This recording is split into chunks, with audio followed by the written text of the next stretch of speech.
Welcome to the Reefkeeping Secrets Podcast, hosted by Shane Backer at SBB Corals. Listen and learn as we dive deep into the reef-keeping industry, interviewing top reef keepers from around the world, from business to hobby. Join us on our journey. Thanks, Adam. Thank you so much, Adam from Frag Garage, for joining us on this Instagram live call. We try to do this call every week, and as I mentioned to everybody, this call will eventually go to our YouTube podcast show, which is the Reefkeeping Secrets, and then it will also go to all the podcast channels so you can listen to it in your car or while you're driving. So, Adam, before we get started, I just wanted to give you a huge shout out because you have no idea how many people have messaged me and told me that they saw me on your show. Nice. And yeah, they were like, "Oh, we saw you on Adam's show, and thank you so much for the information." And I was like, "Man, that's I must have literally, no joke, I must have had like 20 people reach out to me." Awesome. Yeah, that was a fun combo. Like I feel like we just kind of like cut it because we're like, wow, this has gone on a long time, but the time just flew by. So I'm sure we could talk for hours here too. Yeah, no, it was awesome. And like, you know, I didn't know how big of a following you had until like literally all these people started messaging me, and I was like, Nice. Holy smokes. How long have you had that show for running? I started it in maybe the middle of September, and yeah, I've actually been surprised how fast it's grown, to be honest. Like, yeah, I mean, it just starts by like, you know, the hunger for conversations with people like you and, you know, other kind of experts. And, you know, if people cared, then I was like, cool, if a few people care, and it's grown like really, really well. So yeah, I got some good ones in the bank too. I'm going to release soon, so pretty excited about those. Awesome. So yeah, just a little plug for yourself. I mean, if people wanted to, you know, check you out, like how do they find you, and what is the Beyond the Reef podcast? Yeah. Wait, I love it. Is it backwards? It looks like it's backwards. It is. But yeah, Beyond the Reef podcast, you can find it on YouTube. It's on all podcast apps, pretty much all the major ones. And yeah, I'm generally releasing every 2 weeks, but sometimes I'll do a bonus episode. So there should be one coming out this weekend, I think, too, with Mike Paletta. Oh, nice. Yeah. Nice. Yeah. So how did, like, you know, for anyone like starting a podcast, like what, you know, just what, I mean, you've grown so fast. I mean, over, you know, 2,000 or 3,000, like, how'd you do that? Yeah, I don't know. I mean, like I did all the normal things, like, you know, just sharing stuff. And I think, you know, having a good variety of guests is a big part of it because, you know, if your guest has, you know, like yourself, you have a pretty good Instagram following, you know, you kind of tap into their guests, and then it's all just kind of, you know, this whole synergetic thing that happens. So you kind of build off of each other. So, you know, and I'm sure a lot of people in the States know you and know your corals, but you know, hopefully you got a few orders from just the podcast we did too. We did. No, we absolutely did. That's why I was like giving you a huge shout out, like from the bat. Sweet. All right, cool, man. Yeah, let's just kind of jump into some reefing stuff. Obviously, I see you have an awesome setup back there, and you know, I just, you know, typically at first ask the question. Oh, and just so you know, everyone who's on the call right now, we will give a $150 SBB gift card at the end of the show. We're going to ask a question about Adam, so you definitely want to listen. And then at the end, the first person to answer correctly will win. So yeah, let's jump into it. So Adam, I mean, maybe you want to just give us a quick, you know, background of how you started in the hobby and kind of how you got into this. Well, I guess I was one of those kids that always had aquariums, so I had, you know, freshwater tanks and, you know, salamanders and stuff like that. And I got a opportunity to get a saltwater tank probably around 2001, and I got just addicted to it right away. I think I probably saw my first like real like nice live coral maybe about 6 months to a year later, and you know, when I got into SPS, it was just, you know, like a game over for me. And you know, I've always had a tank ever since about 2000, 2001. Like even in the years where I used to be in bands and go on tour and stuff. So it was hard to keep a tank running, but I managed to always keep something running. So yeah. And then you know how it is, you get good at growing coral. And if you have some entrepreneurial instinct, a lot of people end up selling frags, you know, to some degree. So I started the business around 2015, 2016, kind of like, just as a way to write off my hobby. You know, it's kind of a cheeky little way to make a side business, right? Because you can all of a sudden something you were already spending your money on is something you can write off your taxes. So, you know, at first the business was slow, and you know, I'd make a couple $100 here and there, and it was actually really COVID that was the turning point for me, because all of a sudden it was my main source of income, and people were at home just messing around with hobbies and stuff. So orders started coming in, and I was like, hey, I think I can actually do this full time. So yeah. And then the next step was we bought this house that I'm in now. This is like a semi-attached garage, and it's about 500 square feet, and basically like set up just for me and my coral aquaculture. So good to have a good space for sure. That's awesome. So is this actually what you do full time now, or do Yeah. you also have other? Yeah, I mean, I make a little money. Like I'm a musician. I do some like DJ kind of events, and I play in a cover band. You know, music's probably, I would say, a small portion of my income, but it's more just kind of like a bonus. You know, it's kind of like I used to run a recording studio and produce bands, and that was my life. And the reef was like my hobby.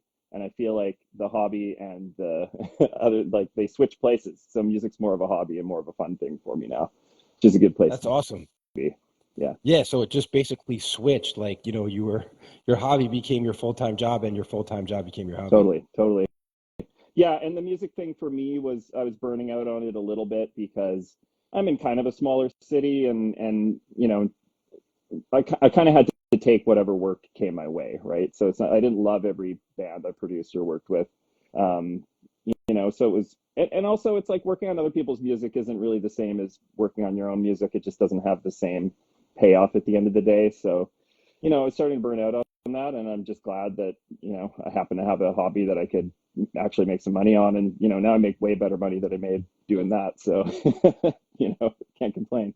That's awesome. Yeah, I was wondering because when I was listening to the podcast that we did, I absolutely loved your voice, Yeah. honestly. With the intro, I was like, man, that sounds so good. I was like, I should hire him for my intro. And it makes sense that, now that you're being a musician, like it kind of, ties it together. And I guess like the editing and stuff of what you are used to is Yeah, I got some coming together there. processing on my voice, just to kind of beef it up a little bit. But it's, you know, I mean, it's funny. You got to get used to the sound of your own voice, right? Like, it doesn't bother me now, but when I first started doing the podcast, I was like, oh, like I just like hate little mannerisms I have sometimes. But you know, it's like we're our own worst critics, right? So, yeah. Totally, man. Yeah, so now you're obviously full time in the reef keeping business and selling frags. How do you sell the frags? I mean, is it all online? Is it like people that walk in? Like, what is, how does that all go down? Yeah, I don't allow, like, I allow people to come by and check out the setup, and you know, maybe they pick up an order here, but I'm not really set up for shopping here. It's just like nothing's really organized for like local shopping. Plus, it's like, you know how it is. It's like somebody wants to come by, they tell you a time, they show up an hour late, and then they spend like $30 or something. You know, it's just like that's not worth my time. No offense, but yeah, it's pretty much primarily online, and probably had my busiest month this month, sort of as a result of like Boxing Week sale. So I probably shipped about 30 orders this month so far, which is probably my best as far as like volume.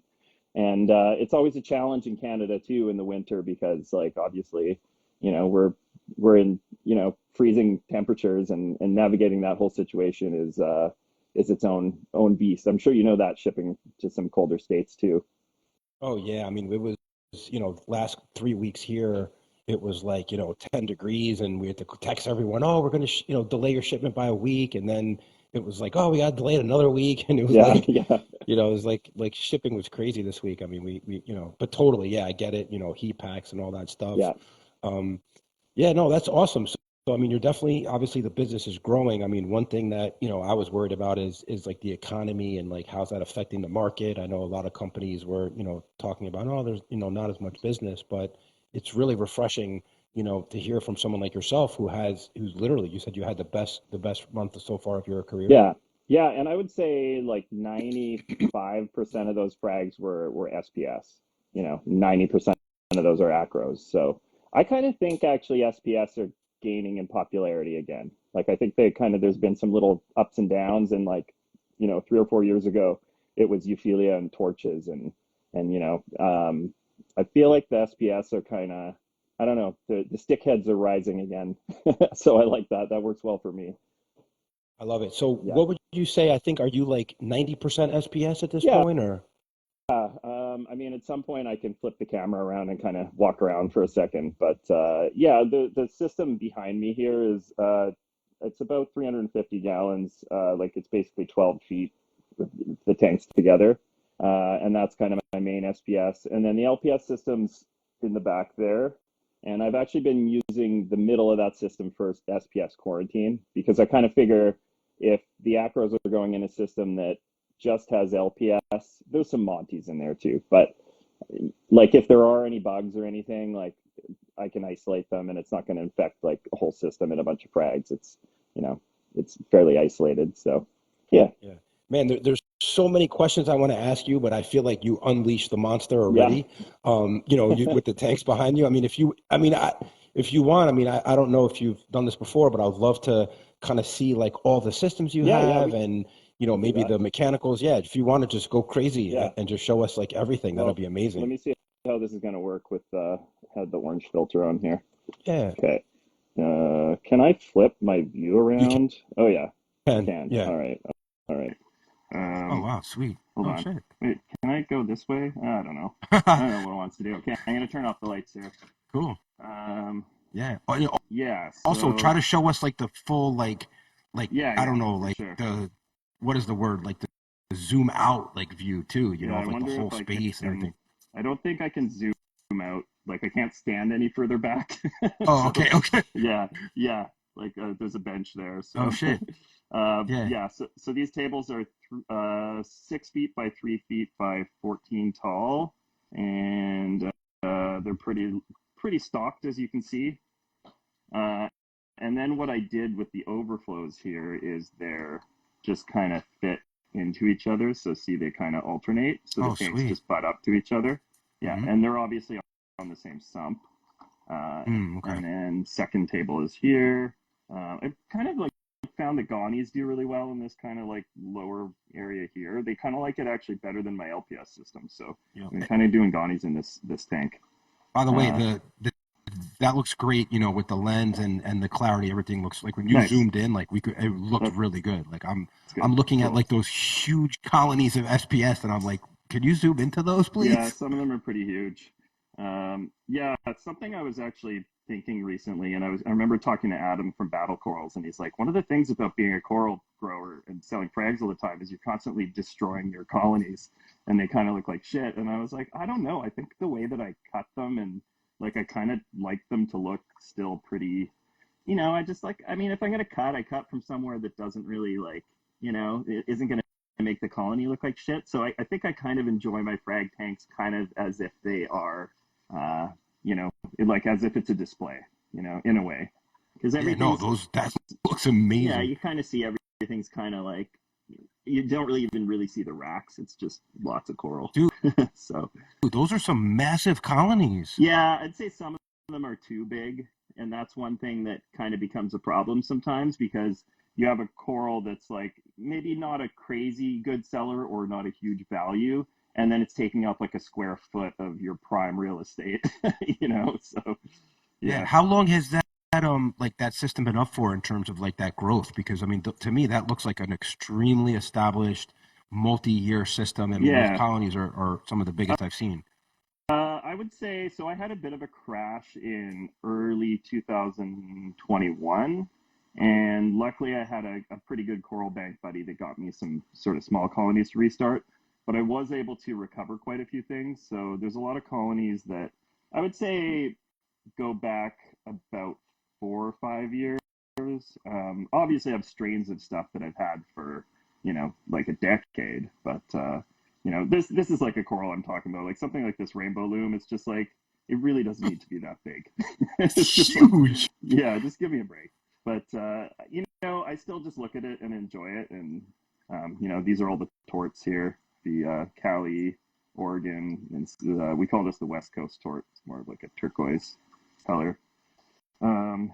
So like, do So those yeah, do they like grow into each other? Any chemical warfare? Any issues? I mean, you're yeah. I mean, constantly just trying to find that. you get little things that happen, and I just kind of sometimes I just kind of you can see right there. There's kind of Yeah. something, but I don't know. I kind of think like as long as it's not just completely melting or causing some chain reaction of RTN, I think they can touch. I don't know about the chemical warfare side of it when it comes to SPS. You know, Yeah. um, And yeah, then I I see would. on the bottom too, you have like wild Montes, like just going nuts on the Yeah, there's bottom of some there. actually. These are Fabias that, or I guess, are the same species because I know there's a coral that fell in there. I kind of figured they could. These are the same species, so they can touch. And I was hoping that I would get some Mm. grafting and the tissue would actually mix, but that didn't happen. So they just kind of skin over each other. But yeah, and then this side I kind of got more frags. A lot of stuff shipped out the last couple of weeks, so the frag racks are a little thinned out, which is kind of a nice place to be, anyways. But yeah, so that's the SPS system. I guess I can show you the sump if you want to kind of see the under parts of it, but it's not Definitely. super pretty. I got filter socks down there, chamber full of rock, so that's all live rock down there with some flow going through it. Bubble King 200, and then I have dual returns. And actually, something I did with the returns is uh, the returns go to so both returns go to both tanks, if Mm. that makes sense. So like Hmm. so that if one pump fails, both tanks still get flow, as opposed to putting one pump to one tank and one to the other, kind of thing. Yeah, we But do yeah, that on ours too. We have actually like like in a 180, you know how there's like two overflow two returns in a sense, and what we do is we put one pump on each return. So if one pump fails, yeah, it still basically runs. totally.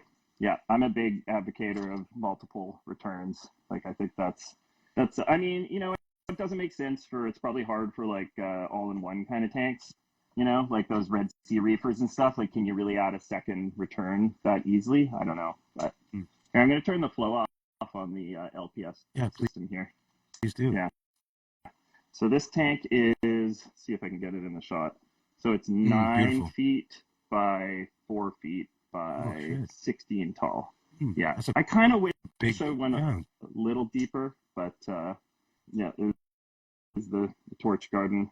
And I can kind of say at this point, these are all aquacultured. Like some of them are, 2 or 3 years old. I mean, obviously I've fragged them a lot, but um, yeah, most of my Euphilia are all grown from frags and aquacultured here. So tons and tons of hammers, lots of different variants. You can actually get this flow down more, but Yeah. Right.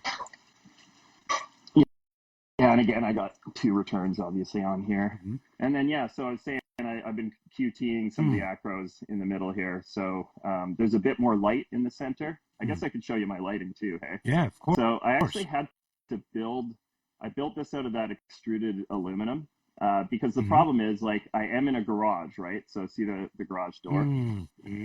And I couldn't hang them off the roof. So what I ended up doing was I hung them from these brackets. So there's these chains that go and then they Mm. hang so I can still open the garage door and it clears that whole area above. So that was one Oh, of so those. you still do the garage door is something that's actually active? Yeah, I mean, sometimes in the summer I'll crack it, and it's actually like just a nice option to be able to like crack a door open and exchange all the air in a room in a matter of minutes, you know. Hmm. So yes, sometimes I just pop it open because it's like completely new air, which is probably good for I would imagine good for things overall. Yeah. But yeah, so the lighting on this system is XR15s, and then in the middle, I just swapped these to 30s. So the middle's Mm. kind of got more light for the SPS, and then the 15s again here, which obviously seem fine for all the LPS. And there's one more system in the back that's just kind of a kitchen sink kind of mishmash experiment tank. So yeah, we don't need to look at that one. Awesome. Yeah. So I mean, it clearly looks like you're going to outgrow that space. I mean, your SPS is already literally brimming with corals. I mean, I don't know how you could put another coral in there. Like, do you ever We'll have it? find a Like, way. are you gonna? like, what are you going to do? Like, what if you end up shipping out, if you double your business to 60 boxes a month? I mean, I could easily see how you'd outgrow that space. I mean, like, do you Yeah, have plants or anything? Like, what I are you going to do? would like more space for just frags, like kind of like what you have. Like you have your whole, your racks that are just all set up and categorized and nicely laid out for the frags that you sell. I think that's a pretty good way to do it. The thing is, I don't want another set of water chemistry that I have to deal with. So, I keep thinking like, well, is there a way I could plumb in another system into this SPS system and then keep it all the same? But I don't know how I would do that. Like the plumbing would actually have to go across like a walking area, which is to me kind of ghetto. I don't Mm. know. Have you done that ever? Or? What do you mean? Oh no, like plummet through like the hallway in a sense? Yeah, or like over an area. Like my whole space has got like, there's space to walk around every tank. Mm. It's nice and clear. So it's like I have this bench back here. Sorry, it's kind of messy, but That's okay. I have this bench. I could put frag tanks on here. There's like I don't know, 15-foot bench back here. I could put tanks on there, but I just, I mean, how many separate systems do you say you have?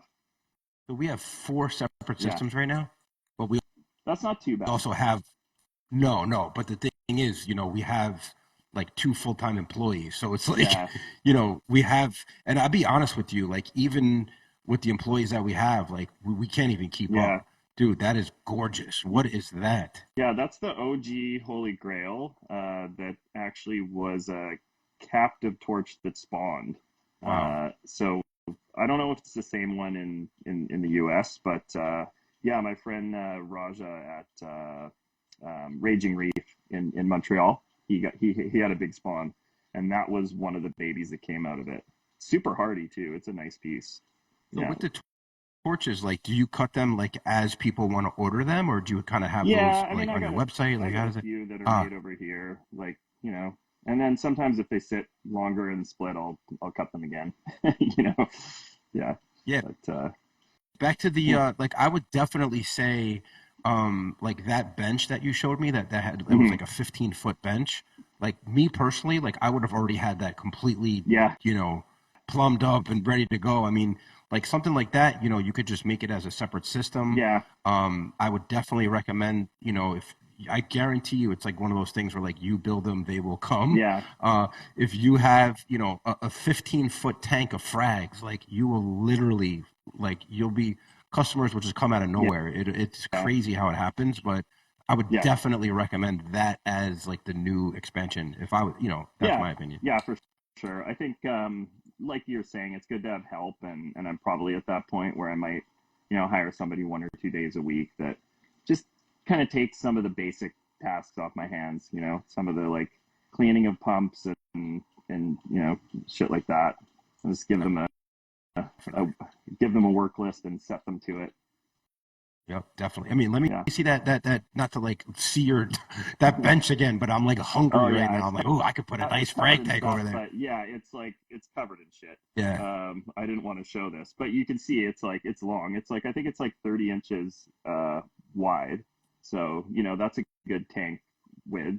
I mean, And 15 then feet, you yeah, could even put yeah, like three tanks there, right? yeah, Like you could do like that's like the perfect. I mean, you definitely have room to expand. I yeah, for thought you were sure. like jam packed, but yeah. Yeah. Yeah, yeah, I mean, for me, it's like quality over quantity. So, like, as long as I can manage the work involved in another set of water chemistry, because it's also like I do regular ICPs. It's like, do I want to ICP these other systems all the time?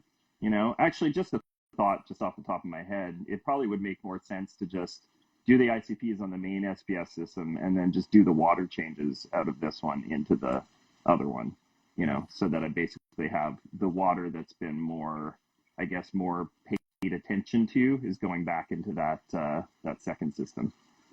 Yeah. So that's a good segue into, your whole routine, your husbandry. Like, how do you, like, in terms of testing and stuff, like, do you test on a daily basis, a weekly basis? Do you have Tritons? Like, what is your method for keeping parameters? Here I'll go back to normal camera here. Yeah. So actually, I should probably turn the lights on. Hey, it's pretty dark. Yeah, Yeah. Okay. Hold on. sure. Yeah. I'm going to keep bugging him about adding that extra tank to his system. Yeah, it'll probably happen. Yeah, so I would say that I test with Salifert kits, the calcium and alkalinity, probably a couple times a week, just to make sure that the tridents are kind of in the right range. And then I have a trident on 2 of these systems too. You know, obviously they have a certain amount of work associated with them too. They're not perfect, but they definitely catch trends, and that's super important to me. And then, like I said, I'm doing ICPs pretty much once a month with Fauna Marin, which I really like their ICP. And yeah, I just, you know, I'm not like full moonshiners or Triton or anything like that, but I do, I make the adjustments when I get the ICP, and then there's certain elements that I add, you know, a few times a week. So try to stay on top of those. What do you try to keep your like alk, mag, and calc at? Yeah, elk, I feel like it's been at its best. The tank seems the happiest when it's right around 8. I feel like not as happy when it's 8.5. I can't say 100% for sure, but you know, I kind of shoot for that like 8 to 8.3, like if I'm going to be a little more specific. And then if it hits 8.5, like, you know, I'll probably dial things back a little bit. But that's something you actually mentioned in our on the podcast, is you like when you see the trend of the elk going down, you know, because that kind of means, you know, the corals are outgrowing the dose and consumption. So that's always a good place to be. So sometimes, you know, that's just a matter of waiting and just letting things consume more, you know. Definitely. And what do you do to maintain your alk? I didn't remember. Was that a 2-part, or was that a calcium reactor? I do a lot of different things. So I'm dosing 2-part. I'm doing calc at night, and then I have the biggest Geo's Reef calcium reactor you can run. So it's kind of a hybrid system. I mean, it kind of sounds like complicated, but in a way it also gives me redundancy. So, you know, I think if you're just relying on one system and one of them fails, you're not going to have as much of a swing, especially if you're like away or something like that. So I kind of like the redundancy. I mean, you could also argue it's like having 3 methods. Well, those 3 things give you 3 chances of failing as well. So I don't know, but yeah, I think there's pros and cons to all those systems. So when you're running, so like the SPS system, you do a 2-part and you use a calcium reactor? Yeah. I mean, Yeah. you know, yeah. Yeah, because like I feel like the calcium reactor gives you like a base level of like a constant feed of calcium carbonate, right? So that's kind of my base point, and then the system's always changing, right? Like, so some weeks it's more consumption, sometimes it's a little less for whatever reason. So having the 2-part just gives me the ability to just kind of dial the numbers in a little bit tighter. And then the calc obviously is more just for pH. So I just do like a slow drip at night. I think like 10 mils a minute of not a super concentrated solution. So not like a slurry. It's actually kind of like the Chris Meckley concentration. I think it's 6.5 grams a gallon. So I make 15 gallons at a time, and that lasts me about a week and a half or 2, something like that. Sweet. And what type of a 2-part are you using? So I have been using just like bulk bags of stuff. It's actually Aquaforest. I thought I would switch over to the Fauna Marin and do their exact recipe just to see if there's any rhyme or reason to it. So I was doing half soda ash and half sodium bicarb just to get more pH benefit. And some people do all soda ash, right? So they get that pH boost. I don't know. I mean, I'm just thinking like, I don't know the exact reasoning for this, and I've had some conversations with some guests on my podcast to get to the bottom of it, but most of these, you know, 2-part or Bowling type systems are primarily sodium bicarbonate. So I think there's a reason for that. I mean, one of the reasons is that the pH is not as affected by it. But yeah, I'm just kind of curious. I want to see if I just follow a system exactly how it's instructed, if I get better results. I don't know. I mean, we're always trying shit, right? I mean, from what I can see though, your SPS is really growing. It's taking off. I mean, you have full colonies. Like it's almost like why would you want to change anything? But yeah, I guess you always want to try to make it better, right? Yeah, I think one of the reasons I wanted to try it was I think my pH is getting maybe a little high. I don't know what the danger zone is, but I would say, I mean, Chummingham's Reef had his pH at like 8.9 or something, and he was like, everything's good. But I don't know. Mine was hitting about 8.7. So I kind of figured, okay, let's try dosing a solution that's more heavy on the bicarbonate and see if things look better or happier with a little bit lower pH. So my range has been 8.3 to 8.5, 8.55, and things seem happy. Nice. I think Yeah. as long as you get, I think it's about the low not being too low. I think that's where bad things happen. I think it's when things get below 8, you might start seeing issues with certain corals. Yeah. And then, do you run any type of like UV sterilizers or GFO or carbon? What's your take on that? So I put in carbon every once in a while if I feel like something looks a little weird. I also think like it's not a bad idea to just throw some carbon in because we never know what kind of inorganic kind of contaminants might be getting into the system somehow. So yeah, I'll put a little in. I actually just put a little bit in my filter socks and let it kind of tumble around in there. It's not like I run a big reactor or anything like that. Yeah, and then what else did you ask? You asked about UV. Yeah. Yeah, I've used UVs on and off, and I don't know if they're just a waste of time for me. I don't really know what I was trying to achieve. I think when I had some bacterial issues, I kind of thought maybe the UV would zap some of those bacteria issues in the water column. But I don't think I saw a big difference. And I kind of think UVs can be a little bit of a liability as far as like, the bulb can crack and, there's all those risks associated with them. So it's another point of failure, which I think a lot of reef keeping is just avoiding disasters. So if you can, eliminate something, yeah, my UVs are still hooked up, but they're not on. And Okay. So no UV. And how about yeah. What else did you ask? You asked about GFO. Yeah, my phosphates and nitrates, just because of the volume of coral, they'll go to zero if I don't dose any. So I have no need to run GFO.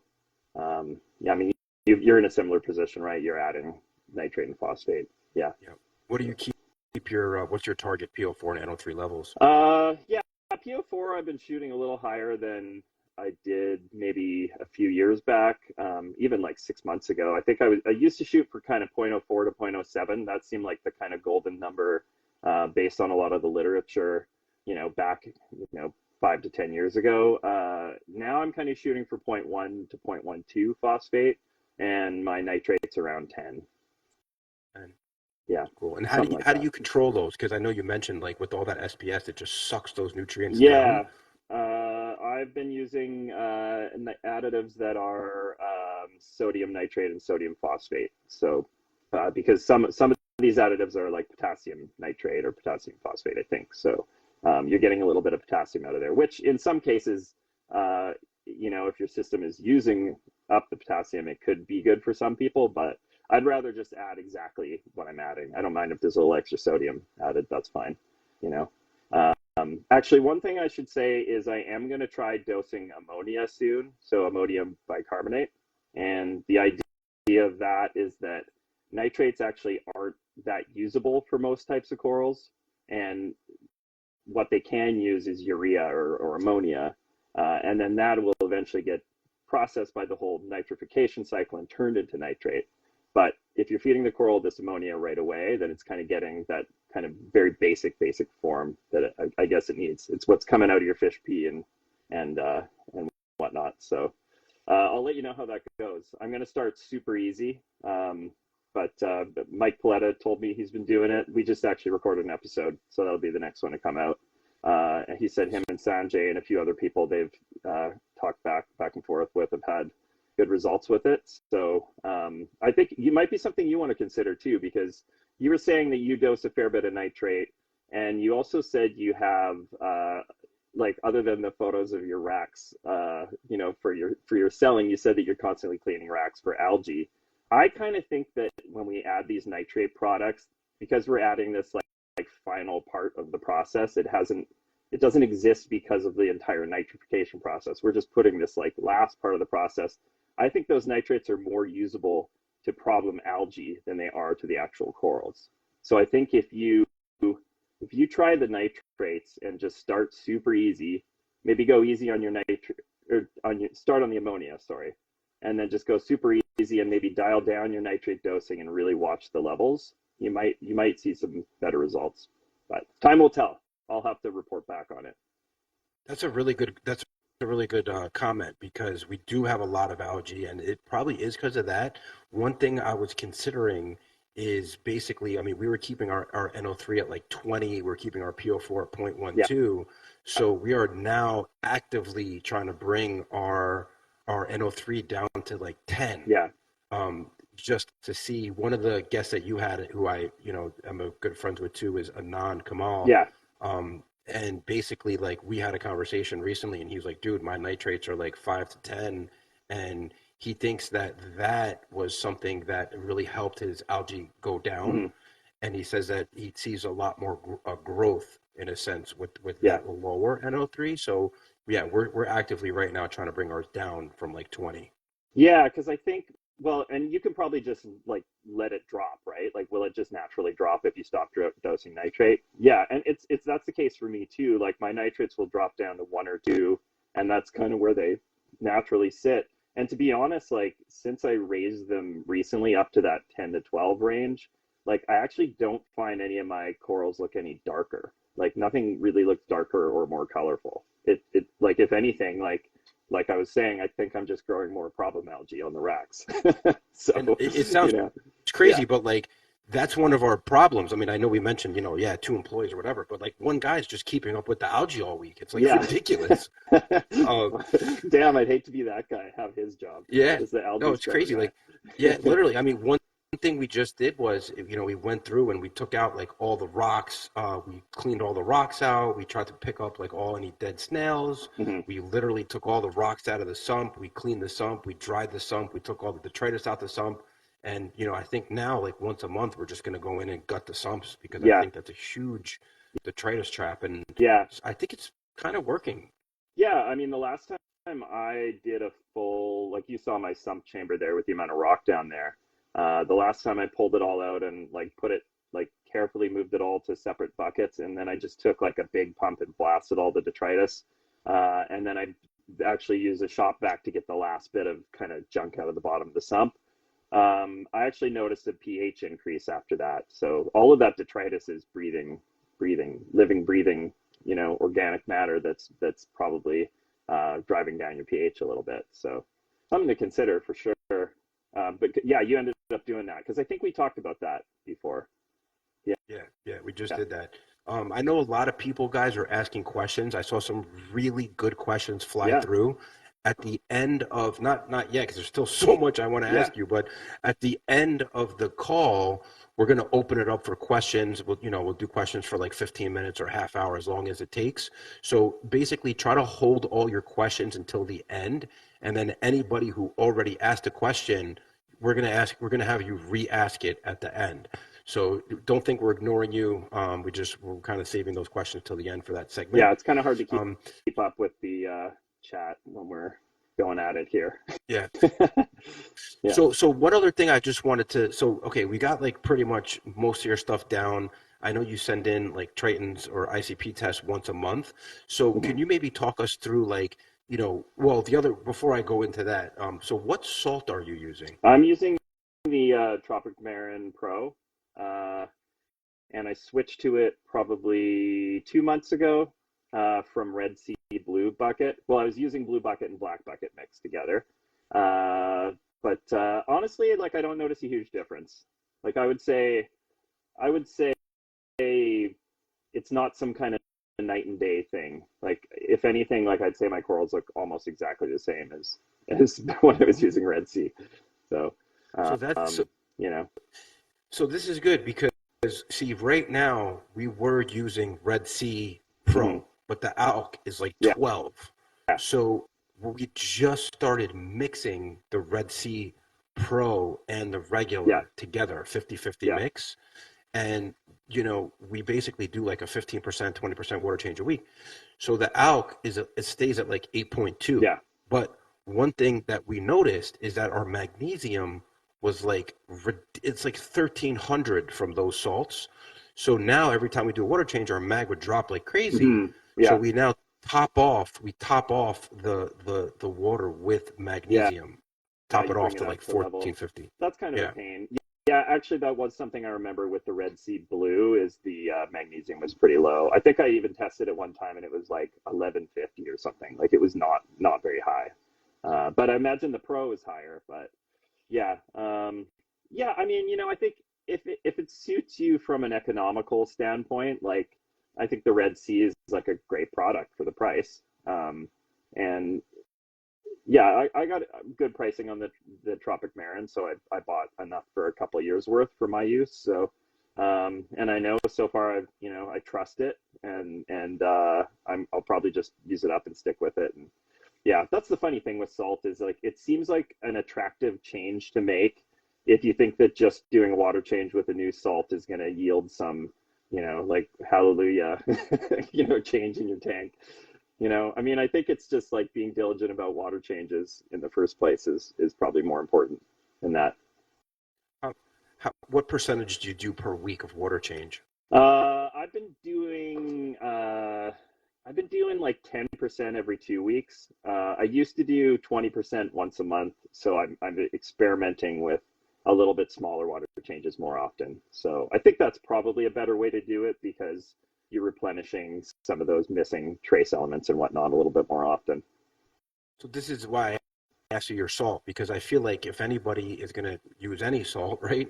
Like you should be like the master of your salt. Like what does that mean? It means like you should know exactly what your salt parameters are so that you can figure out what you have to dose Yeah, over your salt parameters. So like for example, you're on Tropic Marin Pro, which we are really this close to changing right now to mm, Tropic Marin Pro.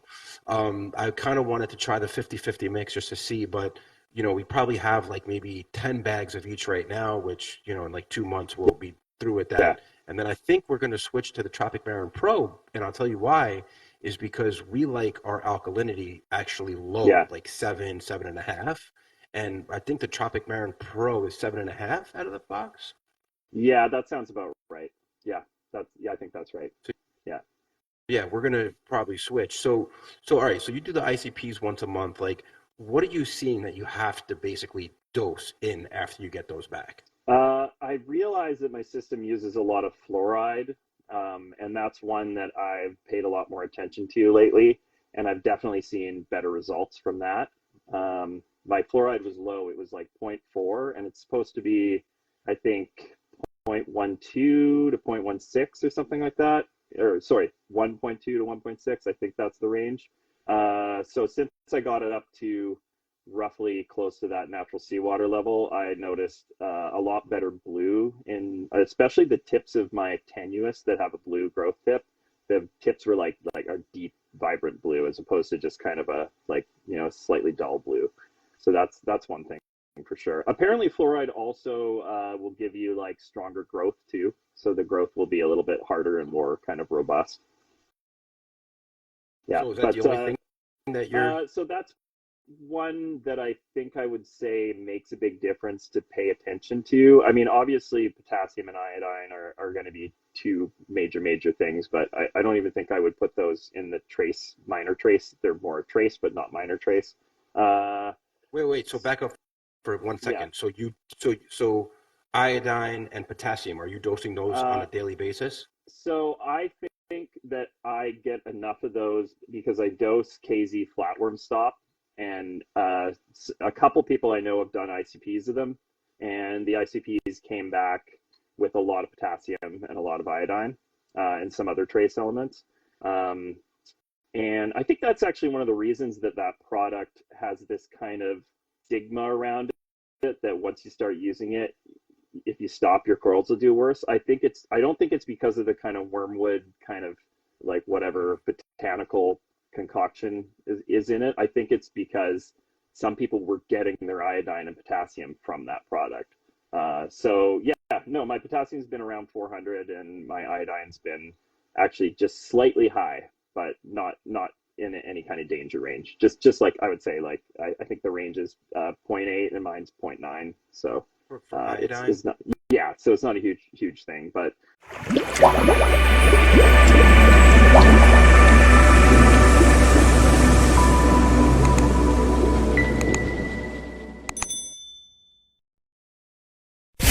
We hope you're enjoying this episode. Thank you for listening to SBB Coral Reef Keeping Secrets Podcast. If you like the content, all we ask is for you to please share with your friends and comment, as that's the only way we can spread the word and grow this channel. Actually, I have a tank in a local fish store that is a display that I run, and I hadn't done an ICP on it in, I don't know, 6 months or something, because I just don't like, that tank doesn't get the attention of my home tanks. And yeah, things were not doing super well. And I got my ICP back, and of course the iodine and the potassium were super low. Like the potassium was like 350 or something. Iodine was like just barely registering, and I made the adjustments, and it's been 2 weeks and that tank looks like way better. So, there's a direct correlation in that.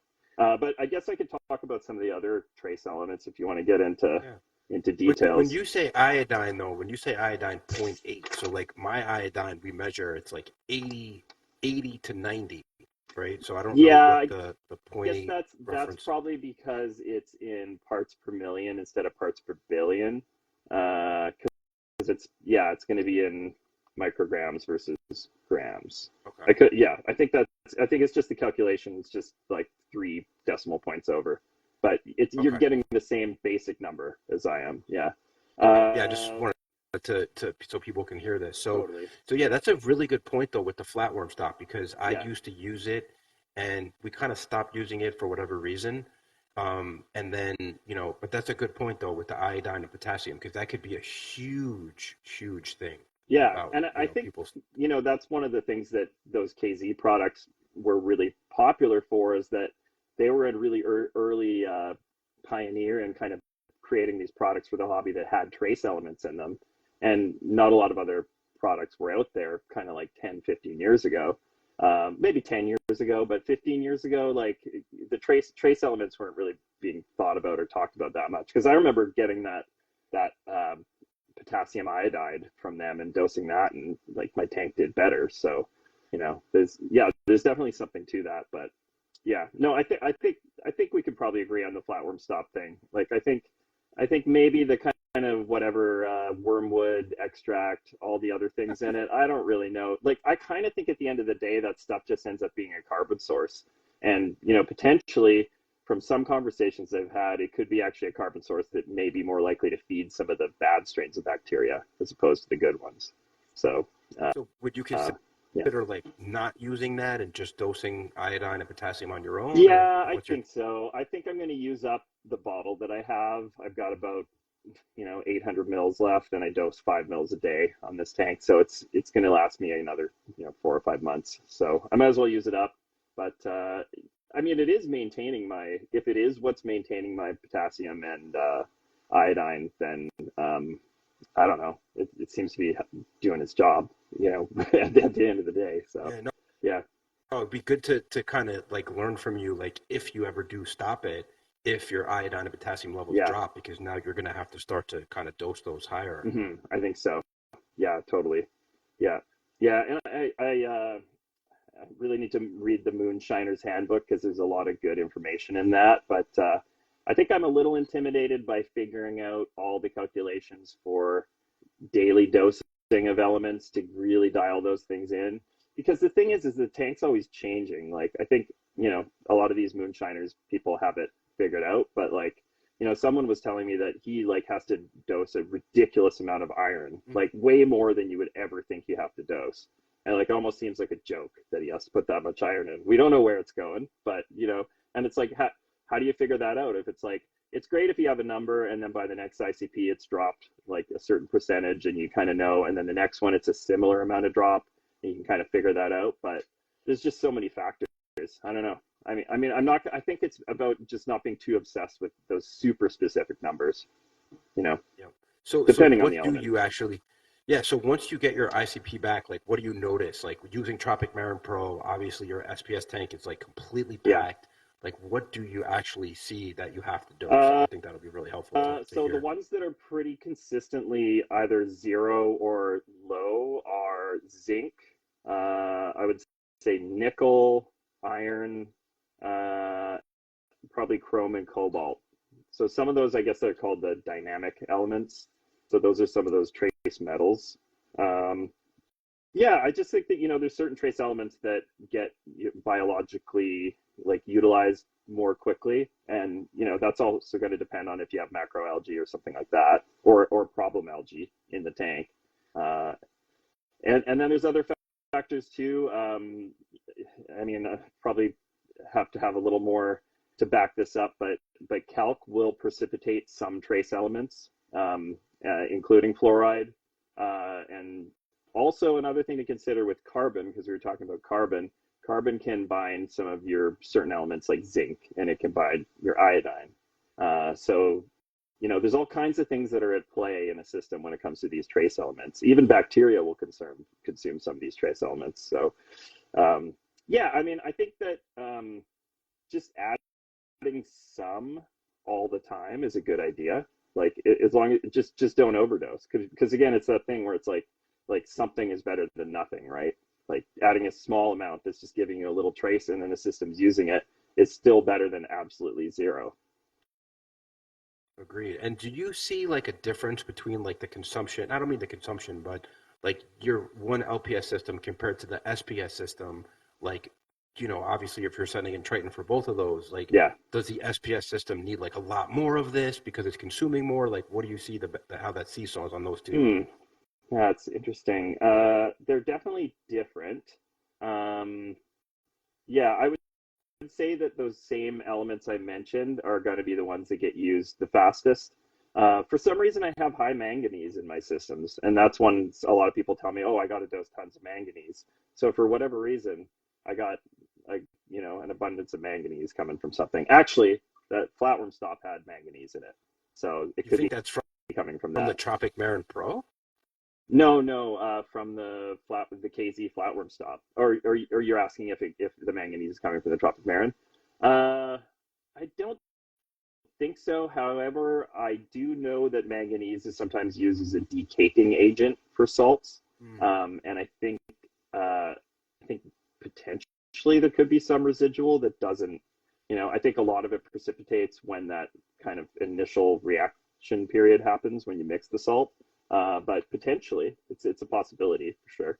Yeah, but Somebody either mentioned that. way, it's it's an element that, from the conversations I've had with people that really know about this stuff, they said it's not really one to be concerned with. It might even be a good one to have a little bit above. So, yeah, Somebody mentioned that Ghani's love manganese, and I yeah, noticed that you did show us your Ghanis earlier, and they looked really happy. And I'm yeah. wondering if you think I that's think that because could of be the manganese. part of it. Yeah, for sure. I heard vanadium is another one that the Ganis seem to like. So, yeah. But yeah, the Ganis have been doing well for a while, and the manganese have been high. So, if it ever drops, I'll have to report back if they don't You have to look as check the good. Yeah. Ghanis. Um, so I think we've pretty much went over like all the macro elements, the micro elements, the trace elements, UV, all that. Like in terms of your water supply, right? Like what is your TDS coming out of the tap? Yeah. So actually, this is a good follow up on our conversation before too. That's why I was So yeah. I haven't tested the TDS out of the tap, but like I'm in like Western Canada, like living on an island. Like we have great water here. Our water is awesome. I think the last time I saw like the water here on the TDS, it was like somewhere between 20 and 40 or something like that. So yeah, obviously I use RODI, and I was having high silicates for a while, so I switched to a better resin. I'm using the Fauna Marin resin. It's the what's it called? It's the yeah, MB20 is the grade, and I sent in actually, because we had this conversation about how you're concerned about the RO when it first comes out of the RO unit. So I sent out one sample when I took the sample right when the water came out. Like I literally just put the vial right into the tubing. And then I let it run for like 15, 20 minutes, and I took a sample from that. I made sure I made marker of which one I sent So of each. just for everyone who's following along, what we're Yeah. talking about is Adam basically tops off his tanks directly from his RODI unit. So the solenoid switch is basically shutting the unit on and off, Yeah. right? As the buoy goes up and down. So what we're talking about is if the thing shuts off and then it turns back on, that water is not cycled through the RODI system. So maybe that water is contaminating his tank in a sense, right? Yeah. But what you said is very interesting because see, my TDS out of my tap is 250. Yeah. So yours is 20. So go ahead now with your last comment. Yeah. So, well, I wanted to settle this because it's a good point. My RODI has a flush feature, and that flush feature is pretty like puny. It's just like, meh, okay, we're good to go. It's like, it's very short, but it's one of those Vertex Puratech units they used to make. I think they discontinued them 4 or 5 years ago. But it does a little flush, so it's like, okay, that flush doesn't seem like much. So is there a chance that the first water that comes out is kind of shitty? So I sent in these samples of both, and this is since I switched my silicate or my DI resin, and both samples were like 100% clean, like absolutely nothing, just completely pure water. So I think it depends on the unit though, because if you just have a system that doesn't have a flush feature, you might want to consider running, half a gallon or a gallon of water out before you start making up top up water. And I think that's really dependent on your city and your water supply where you live. Like you say, you got dirty water. 250. So the thing is like, all right, so your thing shuts on and off, right? So the thing I was concerned about is like the water that's sitting in the unit, right? Like even if it's for 20, 30 minutes, 40 minutes, 60 minutes, there's water in the system. Maybe it doesn't matter. I mean, I think maybe with 250 tap with no flush valve, maybe you'd see a difference. Or, I mean, the other thing is like your SPS tank is probably one of the nicest I've ever seen. So obviously, it doesn't seem like it's a big deal for you. Yeah. And I should preface this that I have like a lot of other safety features in line with my RO system. It's not like it's just, plumbed right into the tank with the one sensor or something. It's like I got like 4 or 5 different safety things in place. So can you show? I mean, what type of? Can you show us okay, maybe? so, I mean, like. well, I mean, kind of hard to show, but Yeah. my RO unit, it is teed off to all 3 of these tanks, and all 3 tanks have a float switch. So that's a mechanical piece of filtration. The other thing is the RO unit only comes on for an hour twice a day. So 12 hours apart, the RO unit comes on for an hour. So that's the first line of defense, is because like the unit will only ever be on for an hour. So even if something gets stuck on and it keeps filling, it's only going to be able to fill that amount in that amount of time. Plus you've got those mechanical float switches. And then I have this, some people kind of hate on them, but it's been really reliable for me. It's a conductivity based probe. So that's after the apex basically sends the signal to the outlet to turn the RO unit on. It's got this conductivity thing that controls the RO unit. So there's dual probes for that. And then I have another apex probe if the water level in the sump gets past a certain point. So I think it's like, I mean, knock on wood, but I think the thing that I like about it is that water pressure, your home water pressure, is pretty much never going to fail you. But you know what will fail you is a stupid little cheap ass feed pump, a little RODI feed pump. That will fail you. So that's kind of my reasoning for it. And then it's like I say, it's pressurized in all 3 of these systems, so all of them get RODI, and it seems to work well because this system behind me seems to use the most. So it has the sensor, so it's the last one to get completely full. So those other 2 tanks will be full first, and then this one gets filled. Yeah. Nice. Yeah, I just wanted to circle back on our last Yeah, discussion on yeah, that totally. and Yeah, see what your findings were. Yeah, so dude, that's awesome. I mean, you pretty much, walked us through everything. I mean, just some follow-up questions like yeah. what do you use for dips, right? Like if you get new corals, like what's your go-to dip? Yeah, I'm using potassium chloride. Just actually, it's right here. It's probably the same stuff most people get on That's what, yeah. Amazon. Nice and cheap. And yeah, like you were saying, it's 2 tablespoons a gallon for 10 minutes. Seems to not really bother anything. Actually, I wanted to ask you, have you ever tried going higher concentration just to see how if things Of course. can take it? Yeah, Because no, it's I basically like have. hypersalinity, right? It's what it is. Yeah. I Hmm. mean, listen, here's the thing. Like, we basically dip everything in our farm once a week. So, whether it's a torch, Gani, well, no, I wouldn't say Ganis necessarily, but torches, acros, they get dipped every single week. And we found that the corals can literally take a beating with that Yeah. dip. We've dipped 2 tablespoons for 20 minutes, no issue. We've dipped 4 tablespoons for 20 minutes, no Well, issue. We haven't, yeah, 4 tablespoons for 20 minutes, no problem. We haven't done more than that. The other thing, and this is one little like trick, I guess, like, reef keeping secret, but every single coral that we send out, we literally dip it in potassium chloride as it's going yeah. out. So what does that mean?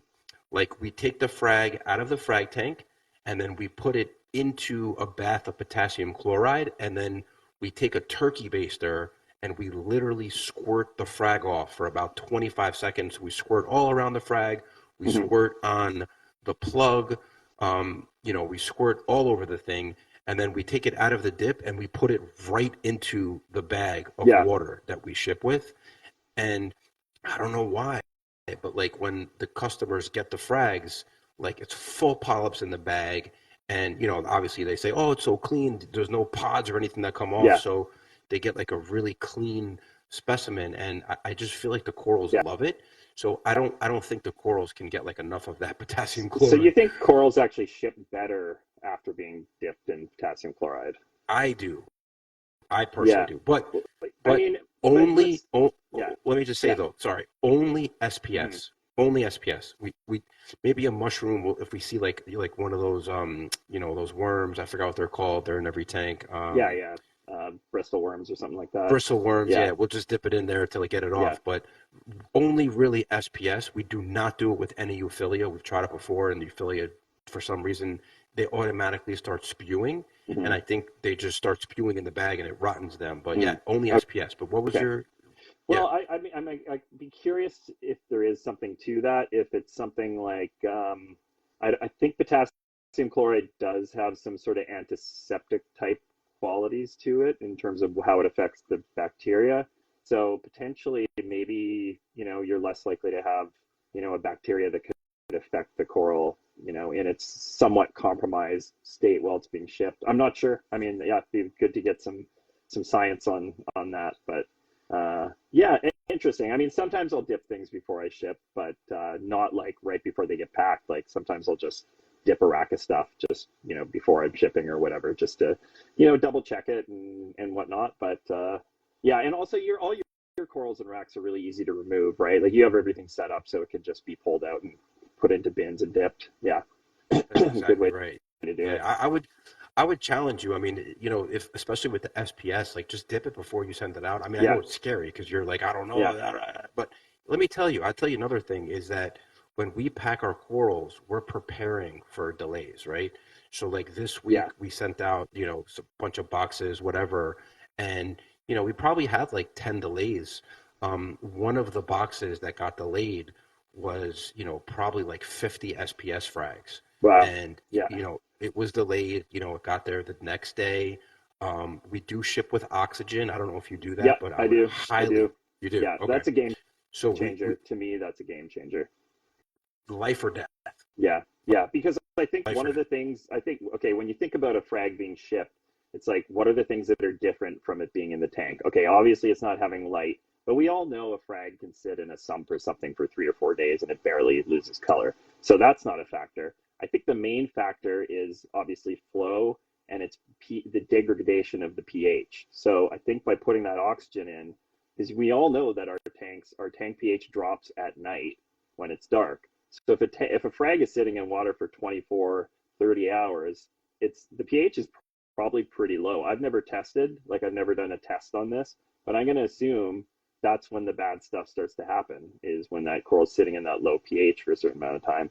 So I think the oxygen keeps the pH more stable and gives it that kind of atmosphere that it needs. And then, the package is getting transported by this delivery, it gets unloaded, it goes to the ship center, it gets unloaded again. The frags are getting swished around and moved around. So they're getting a little bit of flow here and there, So the only other thing we're really at mercy of is temperature. It's true. Yeah.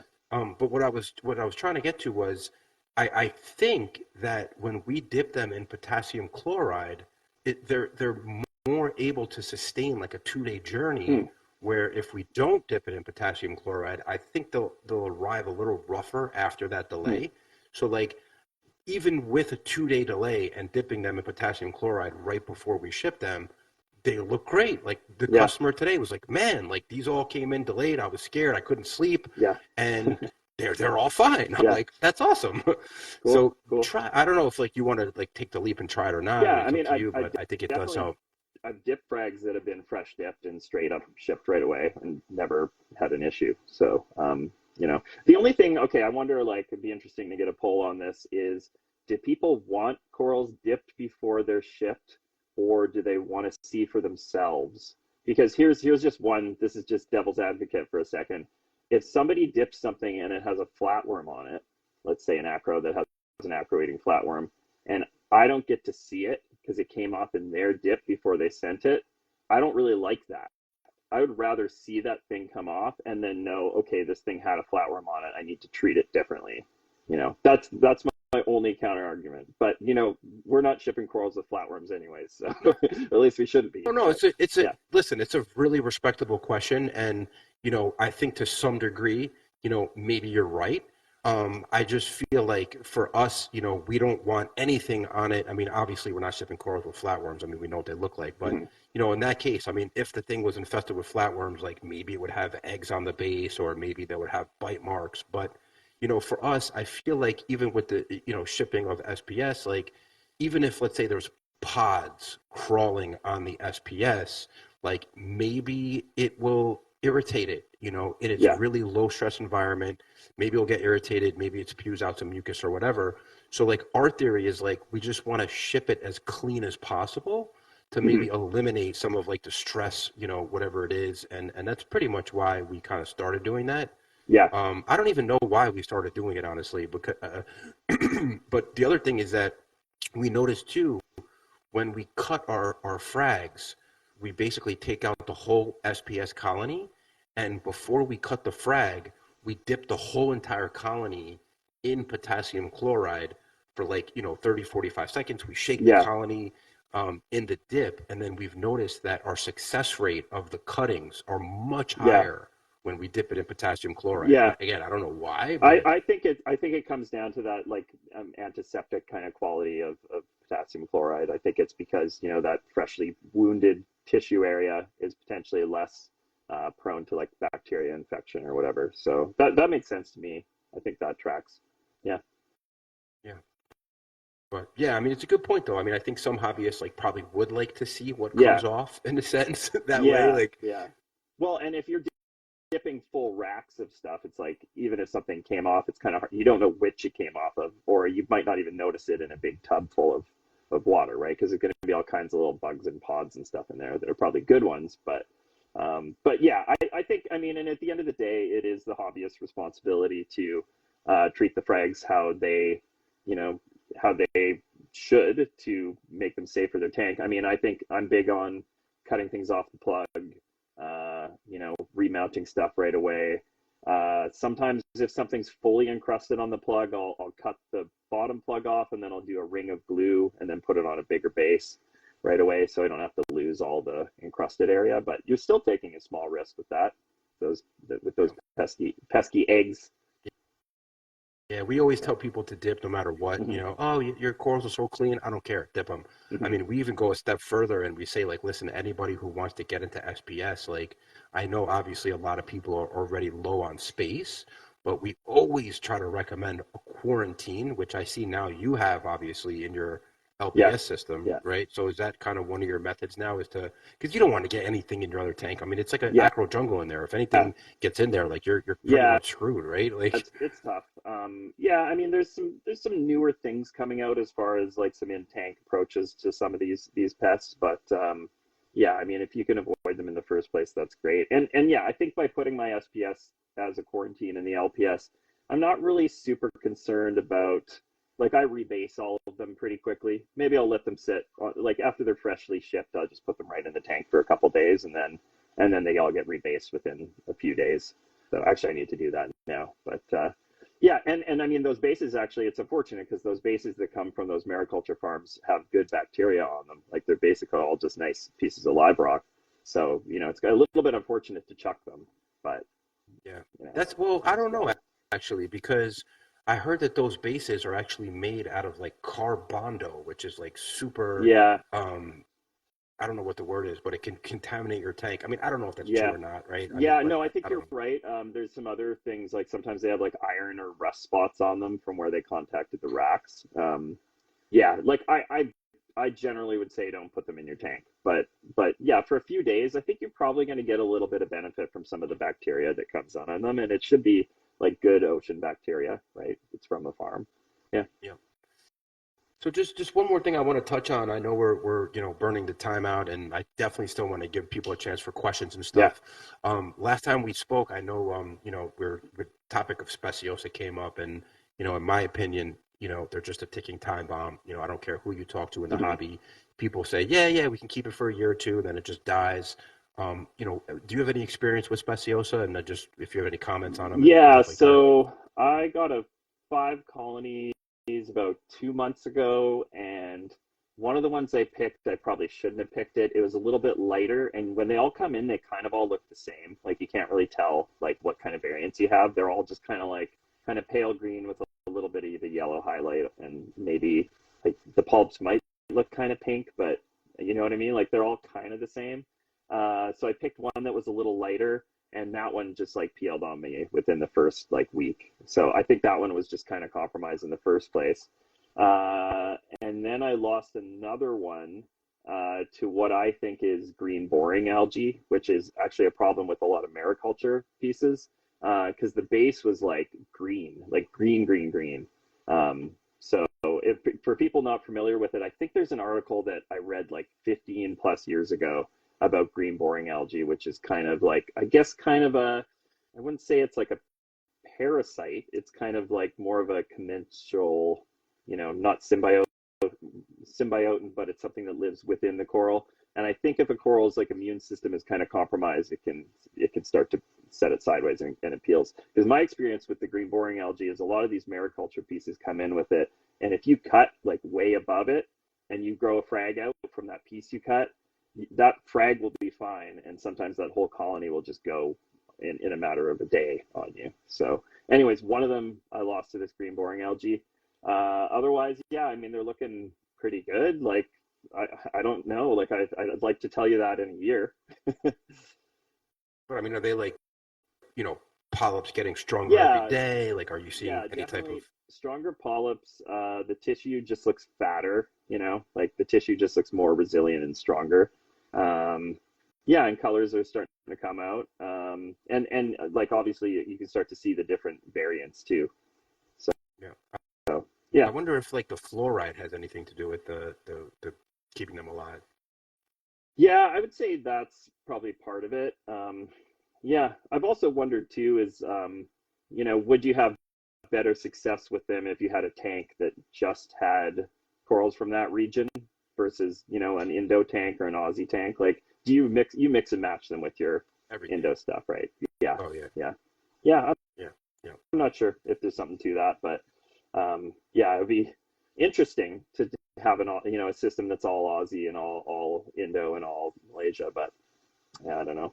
Hard Too much work. to do that. Yeah. Yeah. I think one thing that they don't like is elk swings because we got a bunch of them, and what happened was when we were using the Red Sea Pro, the elk's like 12. So like every single week our elk would go from like 7.5 to like 8.7 right? Within like an Hmm. hour water change, and then at the end of the week it would drop down. But I think that spike every week though was hurting them. Would you notice like Now things looking worse like directly after, or would be just kind of like maybe within a few days or a week? Yeah. I just think in general, like that huge up, like I don't think it liked it as Yeah. much. I did notice that once we started mixing the bags, the 50-50 mix between the pro and the regular, I noticed that our corals are crusting a lot faster. Hmm. I've also noticed that our polyp extension is much better.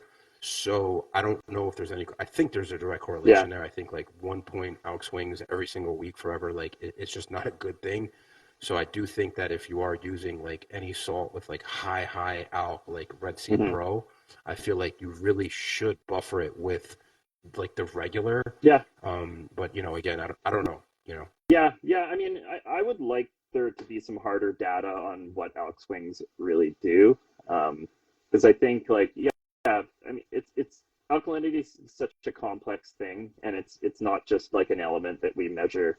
Like, I mean, we measure an approximation of it, but it's not like calcium and magnesium where it's like you're just measuring the parts per million of that particular element. Alkalinity is more complex. So, the other thing I would say, if you have a system that, like in your case, you're adding nitrates and phosphates to get those levels up, when you do a water change, you're adding this new water that's very clean, and maybe your system is a little bit lacking in organic bioavailable nutrients. And when you're doing that water change, if you're doing too big too often, you might actually be like taking out some of that low level of usable nutrients that the corals actually need.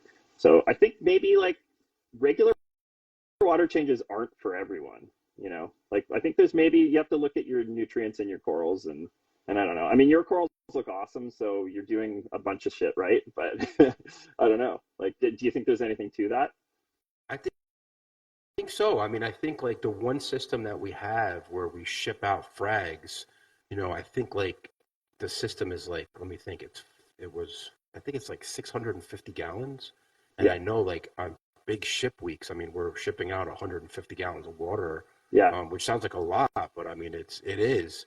So I think maybe, I don't know, honestly. I mean, Yeah, like it's getting water changed a little bit too much. Like I think maybe you want to consider that ammonia thing. I can tell you the dose and sort of, yeah, if because yeah, I'm gonna try it. I'm gonna try it at like I don't know, like such a small amount to start that it almost seems like a joke, yeah. like just like super low, and then I'll go from there. So if you end up doing it, we can kind of coordinate on it and see if we see any better results.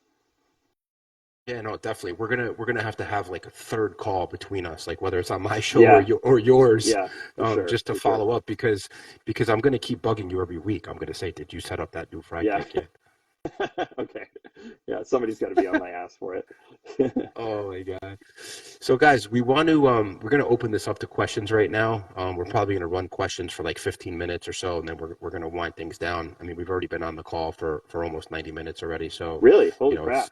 it's 9:19, Yeah. so All right. we're getting up there.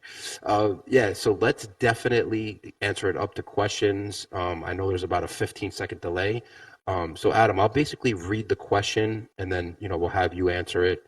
So all these questions, guys, will be directed towards Adam. If you do want me to chime in, just say, Shane, what's your opinion as well? But these questions will mostly be for Adam.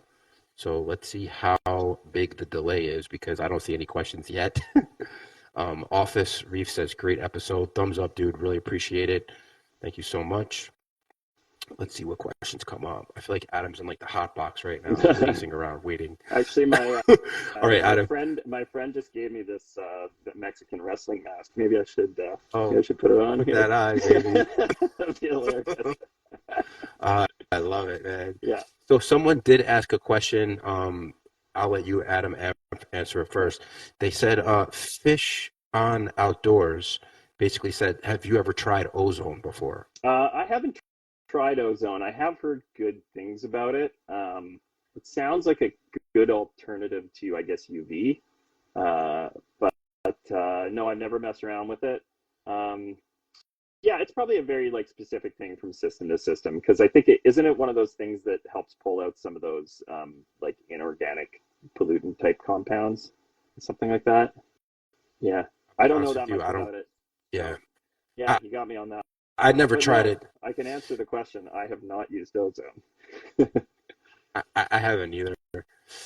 Next question comes from Ari Idaho Reef, and they say, Adam, how do you keep your garage warm in the Canada weather? Oh, so I have a mini split, like heat pump air conditioner. It's like I think 1 ton of coolant. It's pretty big, and it keeps this room whatever temperature I want. So I actually have a schedule written for it where it heats the room at night and then it cools the room in the day. So my heaters on my systems don't have to come on, only if it's like a backup or if it's a specific situation. And that's actually saved me a lot in electricity. Obviously, this is not like a home reefer kind of option because you're not going to heat your entire house or living room differently to heat the tank, but it's worked for me. So yeah, temperature's steady in here for sure. That's awesome. I was actually curious about that too because I know you said that door in the back actually can open Yeah, and close, so I didn't know if like that was insulated or not. yeah, and something I have wondered about is should I consider a little more oxygen exchange because air conditioning is generally a closed loop kind of system. So that's kind of my reason for cracking the garage door sometimes, just getting some new air in here. I think it's probably a good idea. Awesome. So here's a question. I don't really understand it that well, but maybe you will. It's from Trini Ghouls. They said, does any water softener salt work, like from Canadian Tire? Water softener salt for what? I, I don't know. Well, so Trayton Ghouls, if you can elaborate more on that question, we'll come back to that Yeah. later. The next question is from Keller's Reef. They say, elaborate on carbon dosing and zinc and fluorides. Uh, oh, when I was talking about, I think that might be a little bit mixed up because I was talking about how calc can precipitate your fluoride and things like zinc onto the surfaces. But carbon, like so activated carbon, can bind to I think iodine is something it can mess with, and I think there's a few other trace elements that it can bind to as well. So that's why I'm not big on activated carbon 24/7 every day. I'm just throw a little in here and there. But yeah, carbon. I don't think carbon sources would affect your trace elements that much, other than the fact that carbon sources will feed bacteria, which the bacteria might use the trace elements. So I hope that Nice. kind of sums that up. I'm sort of bouncing around trying to figure out exactly where the question came from, but yeah. Perfect. And then another question comes in, how, TX Hokey 11, how much and how often do you feed? Uh, so I feed frozen once a day, sometimes twice a day. I throw in some pellets maybe whenever I think about it. I feed coral food maybe 4 or 5 times a week. I kind of switch between a few different products. I've been using the Benepets a little bit. The Captivate Integrate Reef is a really good food. What else do I have? Yeah, I mean Reefroids. I feed a little bit too. But that one obviously we know raises our phosphates a bit, so that's one I'm a little bit lighter with. I think the Captivate I would say is actually my favorite coral food that I've used. So yeah, that should be about break down my feeding regimen pretty well. Awesome. So this question, I don't want you to answer. I'm going to explain. So Nightmare Reefer says lighting setup. If you go back into our call once it's Hmm. over, what I'm going to do is I'm going to basically put it on my Yeah, wall. You can also view this podcast, obviously, as I mentioned in the YouTube channel. So you could go back and see his I lighting didn't setup. show the Actually, SPS lighting though. Do you want me to just ah, like okay. quickly flip Yeah, around and yeah. okay. So here I'll put the lens back on here. So I have aquatic life hybrids, and then there's Radeon XR15. Those are G5s, and then there's T5s, but they're off right now. And then I've got Orifex and Reef Brights on this one, and then this one's a little different. I just have Orifex, but then I have 5 Radeons on it. Oh wow. So, and then the Wow. T5s. So the T5s are only on for like 3 hours a day right now. So not a huge period. It's more like just a peak period. Yep. Okay. Should be Awesome. No, thanks okay now. for Yeah, showing I that. meant to show that. I was Then just thinking. Yeah. yeah, we didn't see that yet.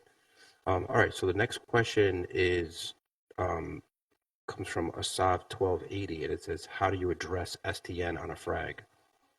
Uh, I mean, I feel like frags rarely STN. Maybe he means RTN, because I feel like would you agree? Like frags are more likely to just RTN, like colonies STN, because colonies have more shaded areas and more sort of, you know, more issues with flow and stuff like that.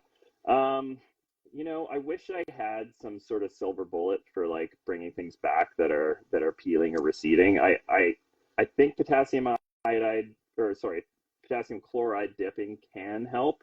But if something's really stressed, like I think any kind of thing you put it through could make it worse. Um, Obviously, like gluing things and remounting them sometimes solves the problem too. But in my experience, you have to cut quite a bit further up from where the recession is than you would think to be able to save it. So, like, even though you see this kind of healthy part where the tissues and the polyps look okay, and it might be half an inch or something away from where the recession is, I think it's always good to just go a little bit further up than that. I know it's Luca, the guy that does what is it? He does those light bars. Can't I think of his company?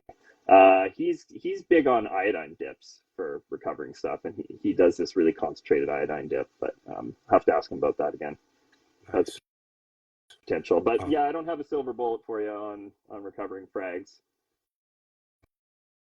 nice. Yeah, I kind of agree with your comments as well. Yeah, Quanta. So next question. Yeah, that's right. Quanta lights. Luca. Yeah, you could send Luca a DM and ask him what his iodine dipping protocol is, because he was saying he's turned some stuff around really well from that. So I just never tried it yet. Nice. All right, so let me ask this other question. Someone, Joshua Klausner, says, "Do you have any KCF diff effectiveness?" And I'm just gonna be right back in about a minute. But their question is, "Do you ever try the KCF dip effectiveness?" Yeah. Yeah. So I And don't I'll be have all the things. Yeah. right back. Okay. Probably got to pee. I haven't tried the KFC dip. I think there's one of the drugs in that I can't get. It's one of the mycins. But no, I actually have treated my system, my whole system with Cipro, and I have solved some issues from that. I'm kind of trying to, I would say, I don't like using that method, and I'm trying to figure out if we can get to the bottom of why we're having some of these bacterial issues in the first place. Potentially, I don't know, figuring out more about the coral microbiome and how it uses carbon sources and bacteria and nutrients. And if we can make the corals stronger in the first place, we shouldn't have to use any of this stuff. So, yeah, I was just telling them about my treating of Cipro in the system. But yeah, this is actually my goal right now with the next few guests that I have on the podcast, is to try to learn more about the coral microbiome and potentially just find a way to make corals stronger and more resistant to these Vibrio and Archobacter type bacteria strains. Because I think if we feed the corals the things that they need, I don't think we should have to do these treatments in the first place. Yeah. Yeah, that does make sense. I mean, I think like with the Cipro, like we do it when like torches and stuff start dying, or like when a new shipment comes in, and it definitely does seem to kind of work. Yeah. Yeah, I guess I would say I'm a little more supportive of it on the importing side, because then maybe if there are bacteria strains that are coming into the hobby, like they're clean before they hit our systems, and that's not necessarily going to affect the biome of our system. But I don't know, man. It's a tough one. It's an area I kind of never thought, like I knew bacteria was a really big part of our tanks and the whole cycle of our systems. Like for years and years, I've talked about this, but I never thought we'd start using antibiotics in the tanks. But, funny enough, chemicline is an antibiotic, and we've been using that for a long time. So, yeah. So I'm gonna have to kind of wind it down with the questions. I know that my baby's in the other room and it seems like he's waking up, but we're definitely gonna have to come on for a third call because I still have so much to ask you. It's been 90 minutes and we still have a lot of questions. So we're gonna basically have everyone save those questions for the next time we have the call. And what I want to do is, guys, I want to give out our gift card. We have a $150 gift card that we're giving out. So I'm going to go ahead and ask a question right now. And this is a question that has to do with Adam. And the first person who answers this question correctly is going to win the $150 gift card. So the question that I'm going to ask is, when did Adam start in this hobby? What year was it that he started in this hobby? I think I probably gave an ish answer. So as long as they're close. Yeah, there we go. Yeah. 2001. 2001. Right.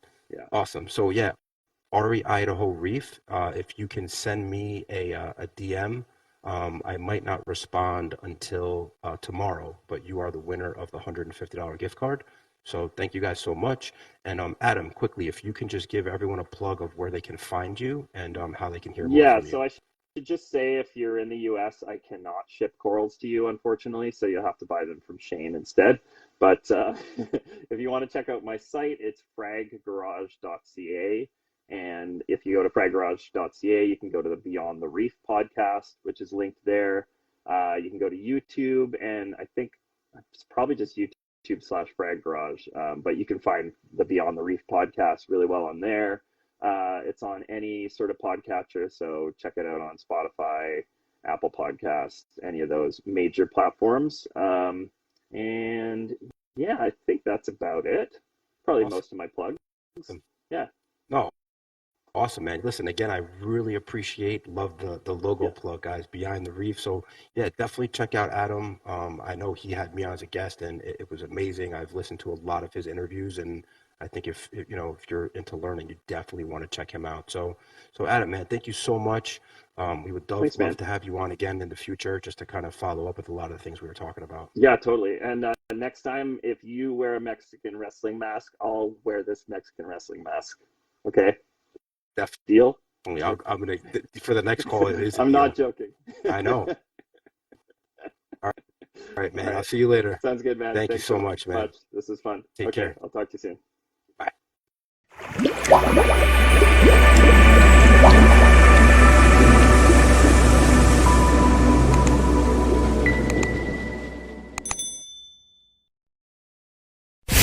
We hope you're enjoying this episode. Thank you for listening to SBB Coral Reef Keeping Secrets Podcast. If you like the content, all we ask is for you to please share with your friends and comment, as that's the only way we can spread the word and grow this channel.